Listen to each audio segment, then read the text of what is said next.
Thank you for being part of a great conversation about the art of spin and how do we get the media and PR attention that we really want for our brands. We talked a bit about some of the disaster stories that we've seen. Can you tell us, what do we do to salvage a story that has gone pear-shaped? Yeah, absolutely. I mean, there's a couple of things you need to do quickly, and the first of them is act quickly. Yep. Make sure you get to the bottom of what's gone wrong.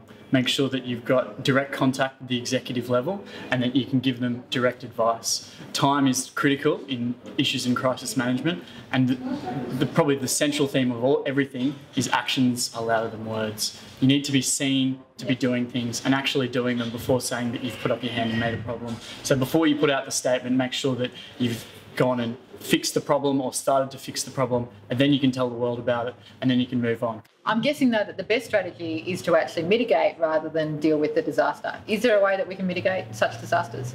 Look, the only way to mitigate is to really have a plan, but the plan should be proactive. It should be already in place before the crisis happens. You need to have a bank of positive stories, positive customers, and people that will really jump in and protect your brand and your service when things go wrong. So what I'd say is to mitigate, make sure that you're already in the marketplace selling your positive stories to the customers, to the businesses, so you've got that equity in the marketplace that actually says that you're doing good things. So don't come into a market that's only got negative sentiment towards you and try and pitch a positive story. Look, if the only time you're talking in the media or the marketplace, social media, is in times of crisis, you've got a problem. Yeah, okay, cool.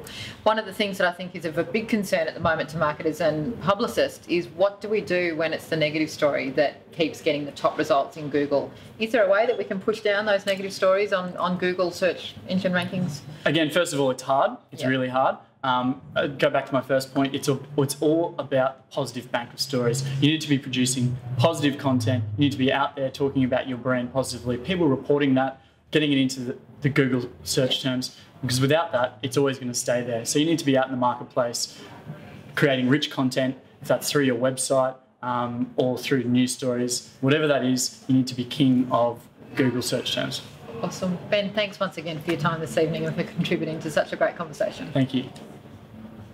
Tom, thanks for being part of a really cool conversation about how do we get our message out there, whether it's using traditional offline media or online. I know your interest is in online. Tell us, how is the world of social media, blogging and online communications influencing how we get our news these days? I think it's changing it in two ways. It's firstly changing the way the news is created. You think now kind of everybody can actually publish their own news. The best example of that, if you think about the landing of the plane on the Hudson River 18 months, 2 years ago, that was on Twitter well in advance of being coverage by any mainstream media. So they were just bystanders that were publishing their own pictures and videos and telling the rest of the world what was going on. And that's kind of front page news around the world, but it's actually leaked on social media before the mainstream media have had a chance to get a hold of it. So I think with that, if you kind of, there are certainly days where if you look at what's trending on Twitter that day, it's actually it's headline news the next day in the media, so they're actually behind that. And some of that is because the media are actually following that sentiment, so they're trying to hook into what they think consumers are going to be most interested in reading. So they're actually using it as a research tool themselves.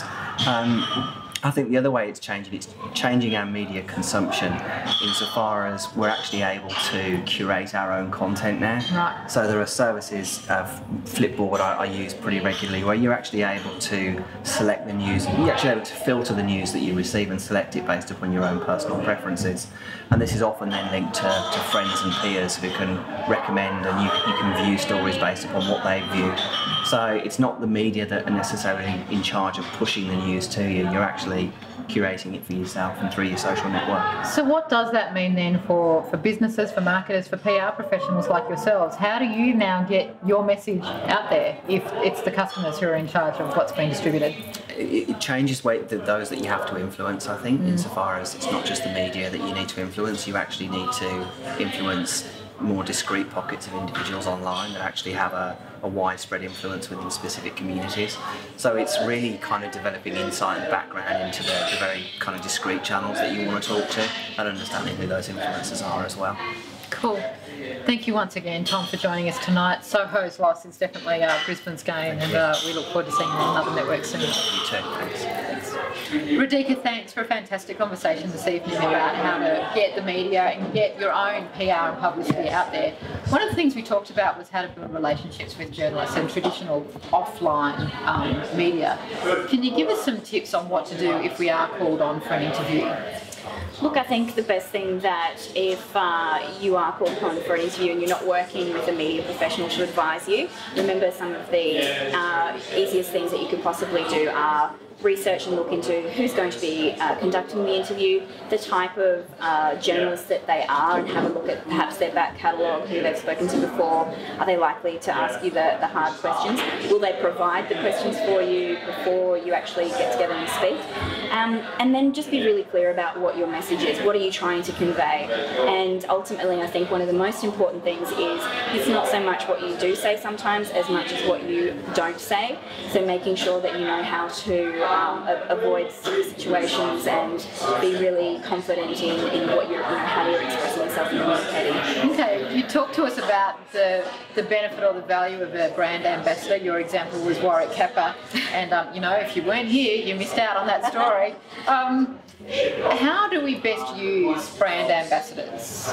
Look, I think, the example I gave about Warwick Capper was a situation that the client came to us already having appointed Warwick Capper as their brand ambassador. So we really had to make that work, which ultimately was very successful, and being really creative. So, if you are choosing a brand ambassador yourself, though, I think it's important to look at your brand values and who is best representing that.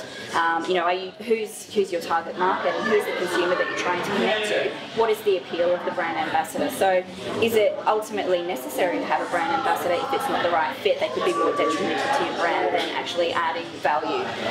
Cool. Rodica, thanks again for your time this evening. Good luck with your next project, and we look forward to seeing you again at Networx. Thank you so much, Kat.